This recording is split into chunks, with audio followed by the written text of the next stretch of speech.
Hello. Just realised I forgot my AirPods. Too late now though, I suppose. How you going? Hope you're good.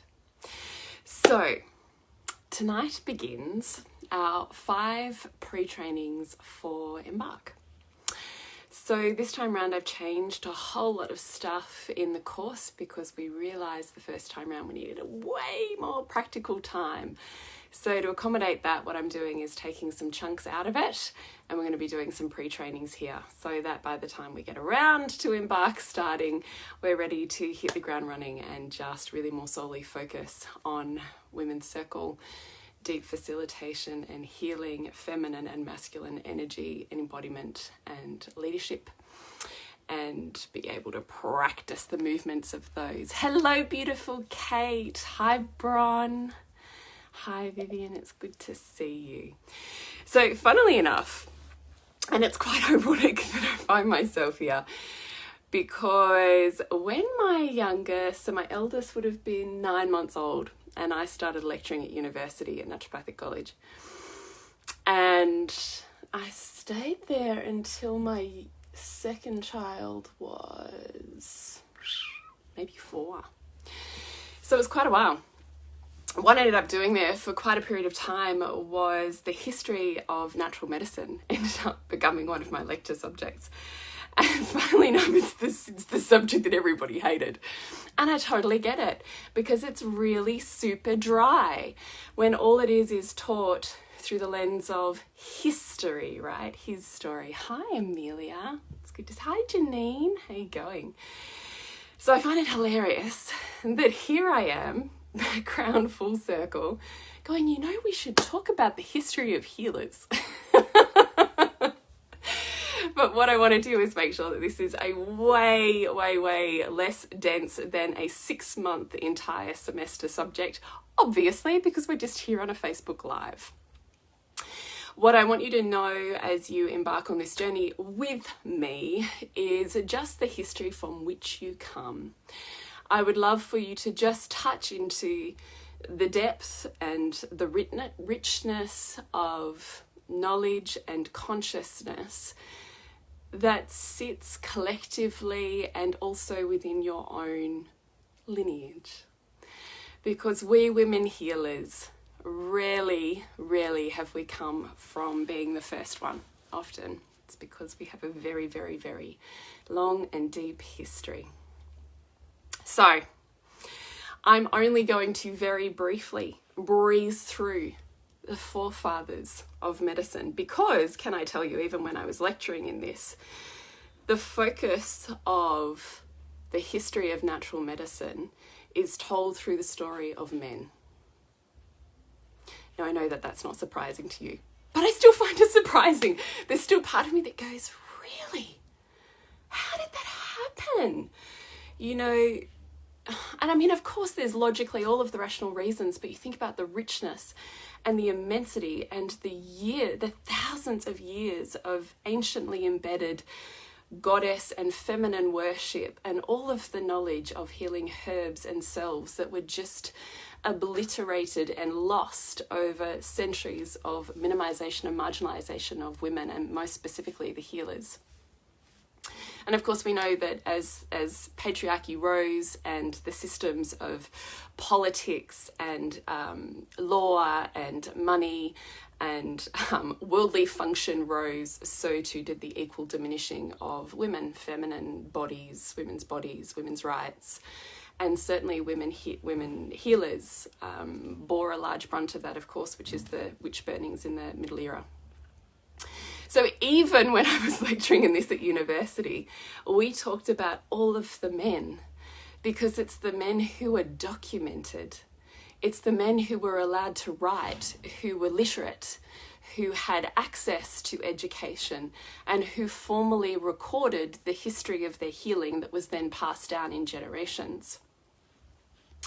The only tiny exception to that is the beautiful ancient Egyptians, and sometimes the ancient Grecians, where some of their scriptures were written and stored by female physicians and female healers that were wholly and solely responsible for the care of women and children. So the birthplace of gynecology really originates with the women physicians of this world, though largely it was plagiarized. There's a whole lot of conspiracy theory around Cleopatra writing one of the original works on gynecology and it being stolen. Story for another day. So I do think it's worth mentioning Hippocrates.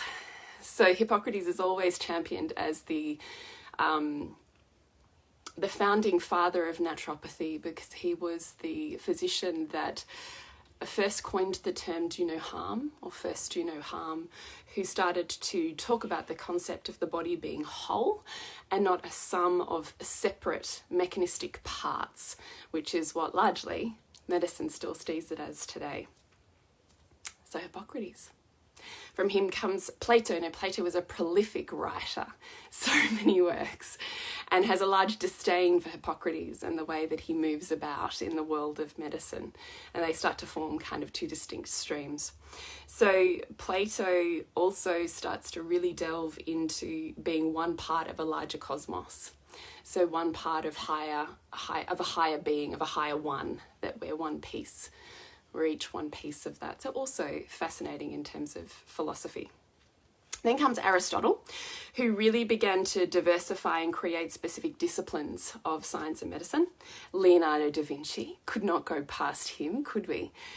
Creature of just the most phenomenal ability of arts, wasn't he? Arts, engineering, mathematics, physics, like just everything, zoology, like everything, extraordinary.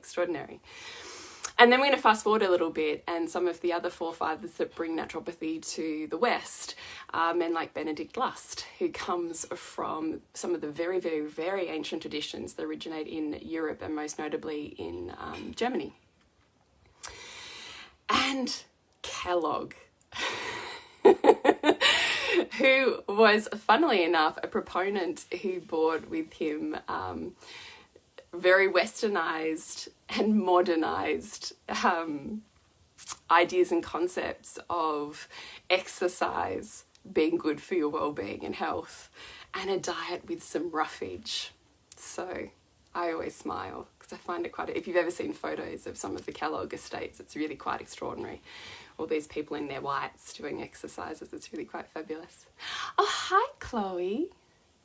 Amelia da Vinci is your hero.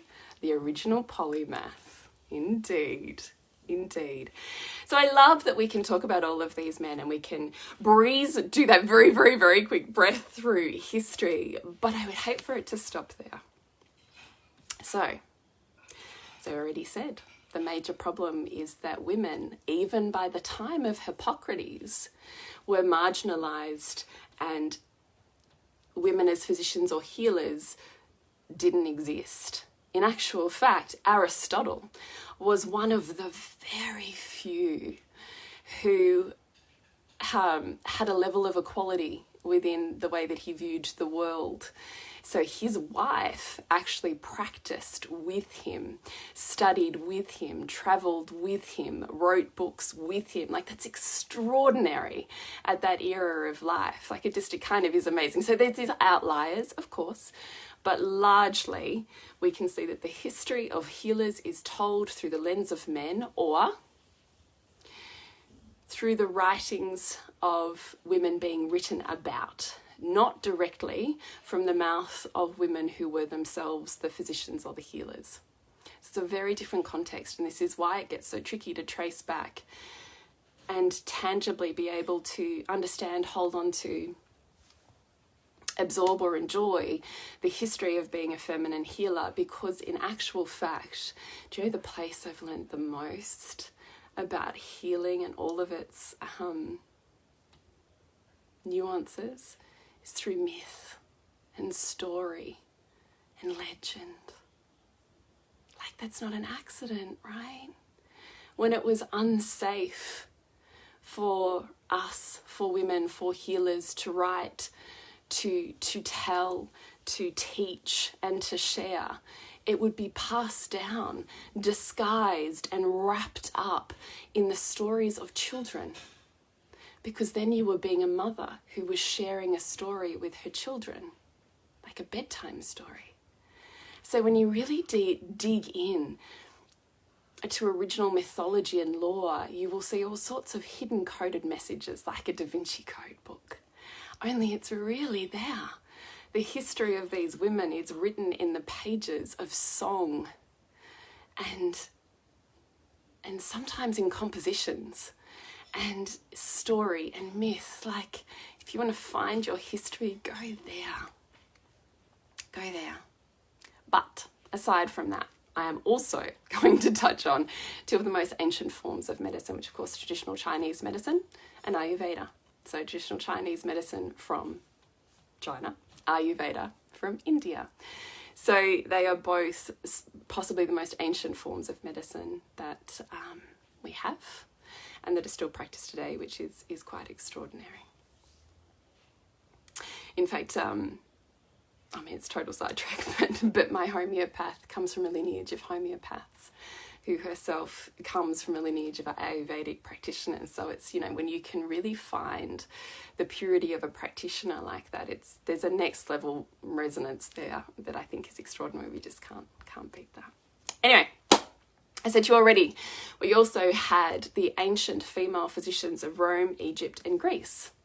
Heaven.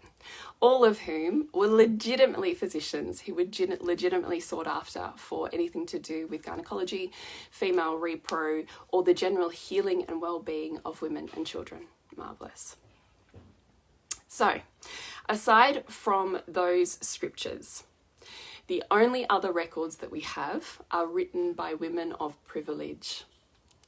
So, as we start to descend into the Middle Ages, and healers become diabolical and heretic, the only form of ancient or original healing that's maintained is what is handed down to gentle women, so women of good breeding or good culture or of privilege, who were literate and who could use garden herbs and knowledge to tend to the well-being of their own family. It's the only way that we have that trickling down. I mean, ironically, many of the same remedies are actually what's used at exactly the same time in the physicians of the day within hospital structures.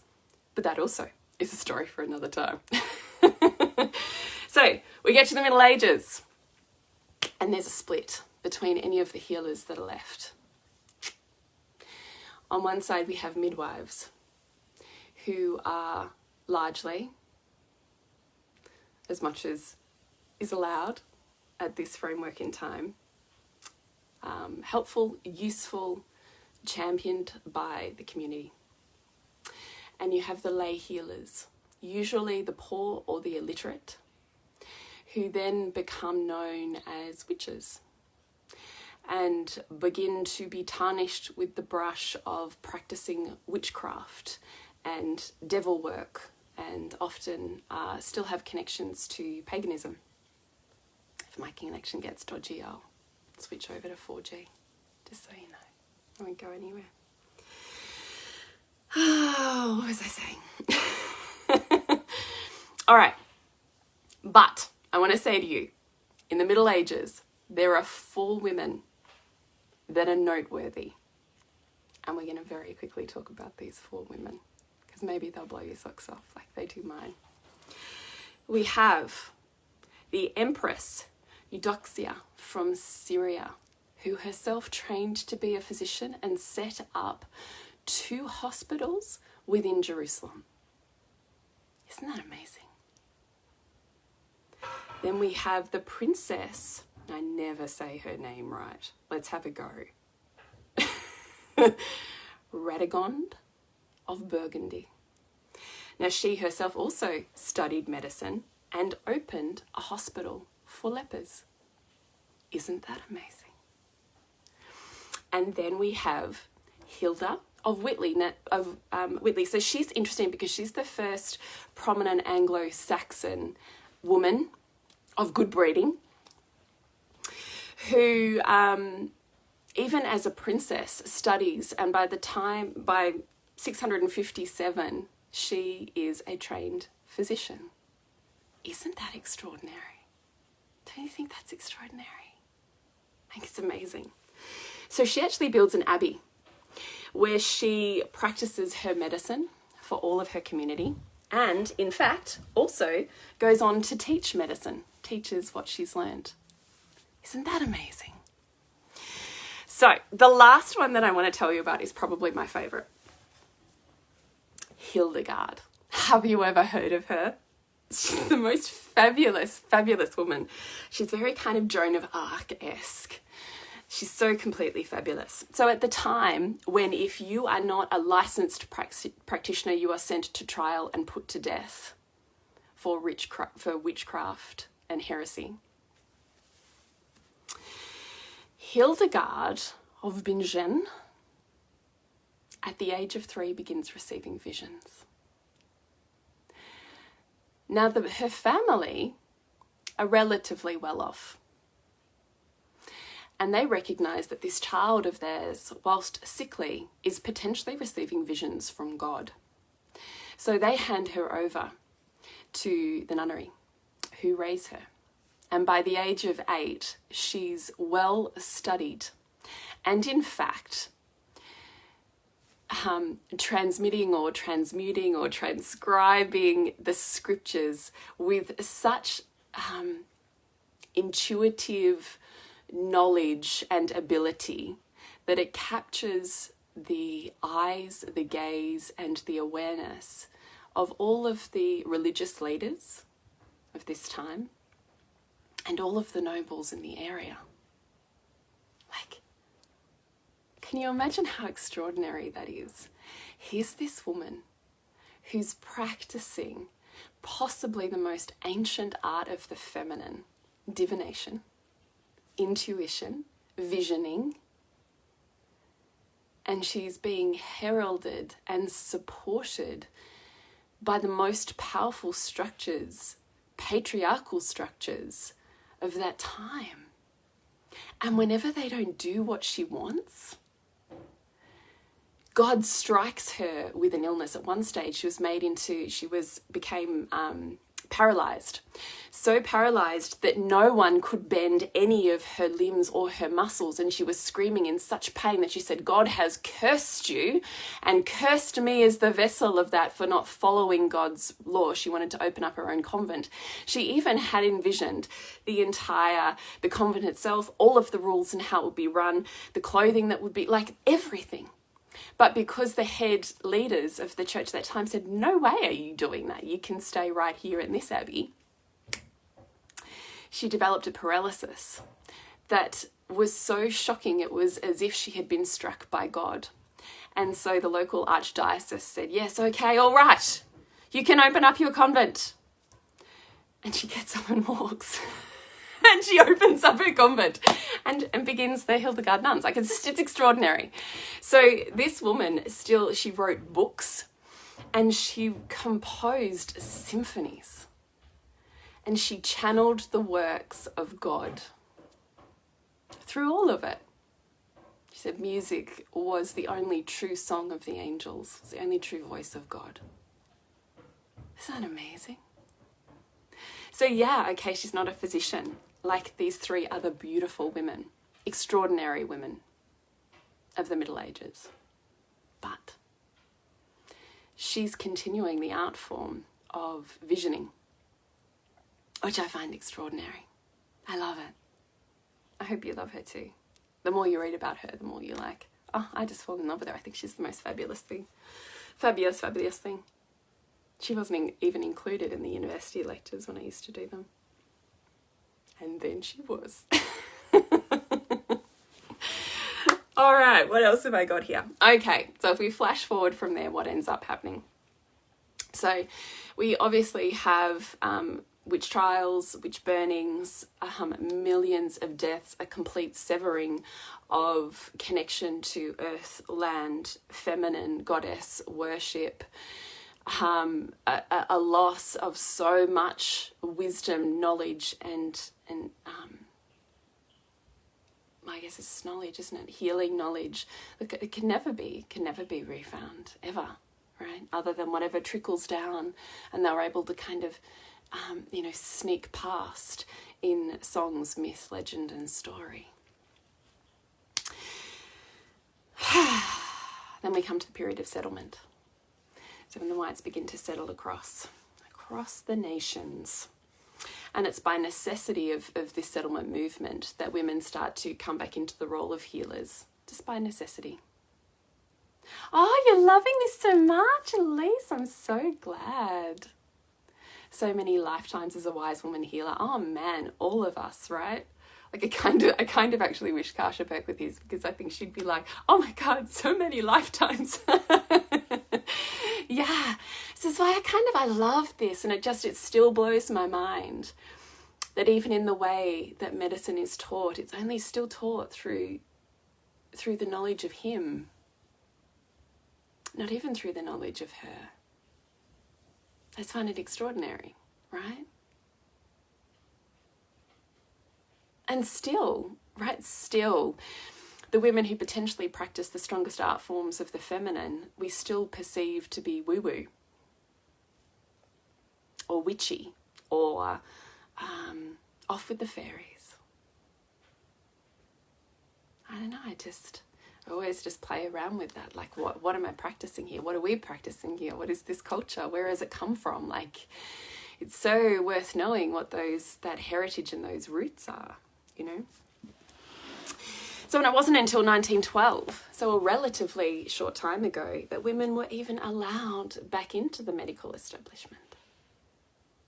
Isn't even that extraordinary?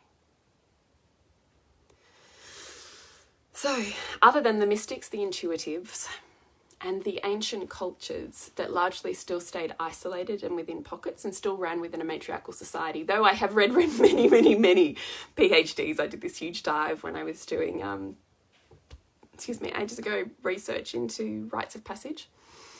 And back in the 1980s, there was this huge wave of writings and PhDs on rites of passage, more specifically those centred around pockets of untouched society. And so I went on a rampage. And from every secondhand library reseller that I could find, I bought all of these PhD books and read them. I still have 3 of them sitting there because they're big, heavy reads. But one of the arguments in there, made of course by the men who wrote them, was, does matriarchal society, and has it actually ever existed?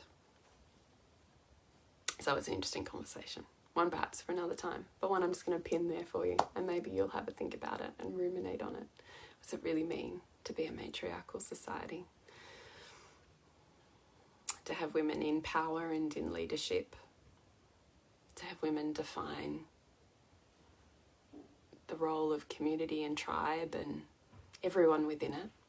Does it exist? I don't know, you know.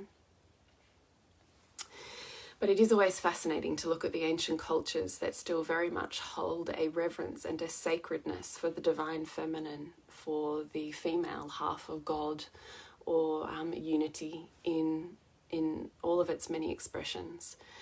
And, you know, some of those still exist today or have trickled through as much as is possible. Or people are pulling them forwards, which is also equally as divine.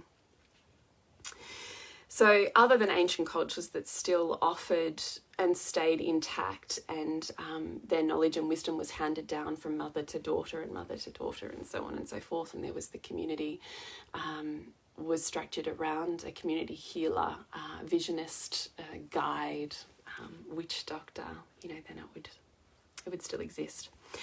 The only other part that I'm going to add into that is the temple dancers. Jessie, you have chills running all over your body for basically this whole freaking life. You're a woman after my own heart then, because that's what I'm like, oh my God, yeah, I feel it in my bones. It's so good, isn't it? It's so good. I know this is brief, but I thought if I keep it brief, maybe something will fan within you, which will be beautiful. The last part that I want to leave you with in terms of talking about this female divine goddess worship is the concept, which, as I begin rewriting my book today, is still the part that women, critics, struggle with. So this is the concept of divine feminine energy being in and of itself a blessing. No less and no more than a blessing of consciousness or having a prayer laid upon you. But a blessing that involves energy. Now I know if you are an energy worker, this will largely feel either like confirmation or affirmation of that which you already do.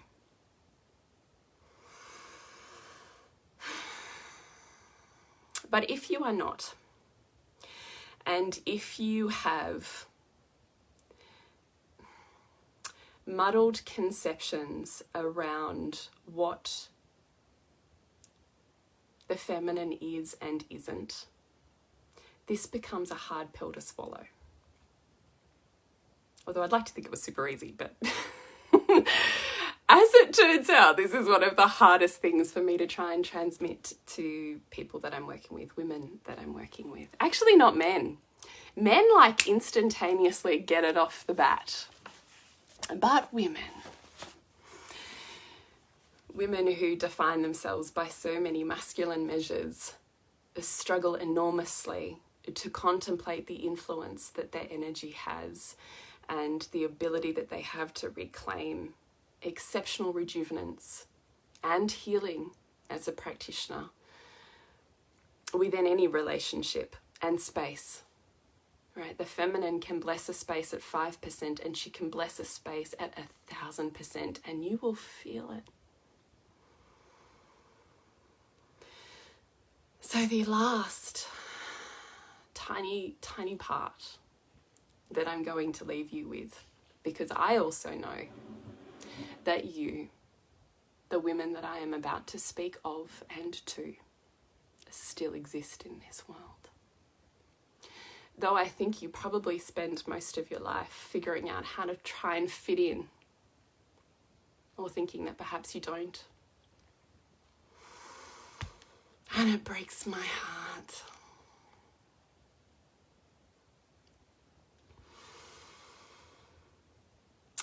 You of the temple dancers, you of the goddess worship as she moves through your body and it is freed into flowing and undulating ripples of energy that bless each of us.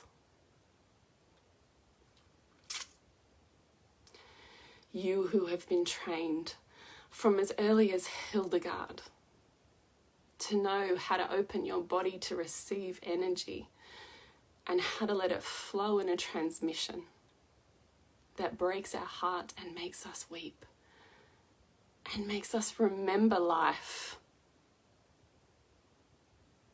The good stuff, the stuff we're here for, the reason we're in this to begin with.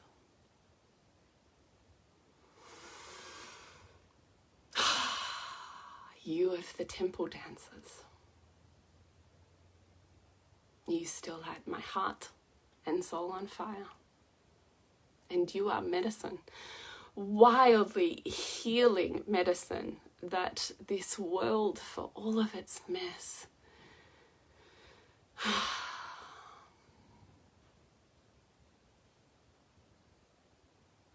continues to try and make a commodity or to pervert.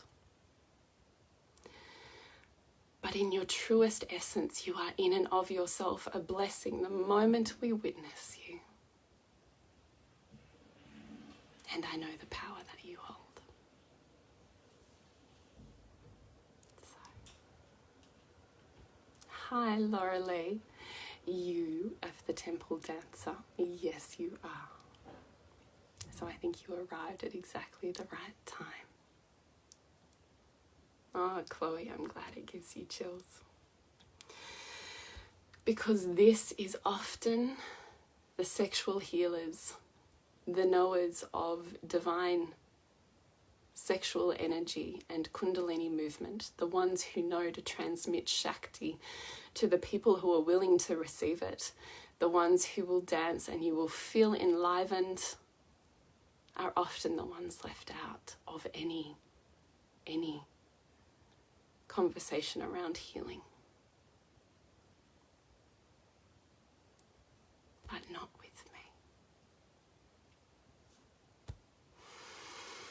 if I could sing an ode to the temple dancer, I would, because my heart breaks at how we have eroded her and how extraordinary she is. Oh, hello, beautiful Sandra Rogers. Yes, Elise, my love, I do not doubt for a second that you are a temple dancer. Beautiful Bron. So my very brief foray into the history of healing tonight was less about the textbook, and I wanted you more to feel into the depth that connects you to your own healing beyond what you've been taught, and simply to sit in what you know to be true and to find the spaces that is worshipped. And I am one of those spaces, so if you find no other, I will always be here for that. So, thank you for staying with me on this one. It's a little bit headier, maybe, than I'd normally do. But I couldn't leave it out of Embark. I was like, I know I can't fit you in. You're just going to have to be a pre-training. So if you'd love to join Embark, I will put the links in here so you can just check it out and find out more. But it is legitimately 6 months of learning the deeply sacred pathways to feminine embodiment. That looks like deep healing coaching, transformational sacred space, women's circles, and the knowledge of what to do with all that magic that you have. Oh, I'm so glad, Bron. Oh, I'm so glad you want more too. That's like music to my ear. Thank you for the remembrance, always. Me too. It feels good just to say it and remember for me too. So thank you.